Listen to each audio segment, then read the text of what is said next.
জয় শ্রীকৃষ্ণ সবাইকে। যেমনি আপনারা দেখতেই পাচ্ছেন, এখানে আমি একটা ছোট রেড ভেলভেট কেক তৈরি করছি।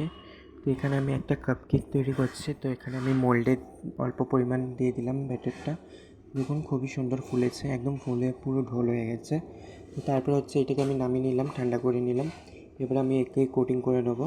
তো এখানে আমি ক্রিম দিয়ে কোটিং করবো। ফার্স্টে এটাকে লেয়ার করে কেটে নিচ্ছি আমি। সুন্দর করে লেয়ার করে ক্রিম দিয়ে কোটিং করছি, আরও টেস্ট বেড়ে যাবে। তো এখানে ফার্স্ট লেয়ার দিয়ে আমি তারপরে আরেকটা লেয়ার দিয়ে ক্রিম দিয়ে দিচ্ছি। দেখুন আরেকটা লেয়ার দিয়ে দিলাম, তারপরে আবার ক্রিম দিয়ে দিচ্ছি। আমার এখানে মোট 4টে লেয়ার করেছি ছোট ছোট। তো এখানে প্রত্যেকটা লেয়ার দিয়ে ক্রিম দিয়ে সুন্দর করে আমি সেট করে, আপনারা যেমনি কি দেখতেই পেলেন। কিন্তু আমি এখানে কোনো সুগার সিরাপ ব্যবহার করিনি, যেহেতু অল্প ছোট্ট একদম কেক।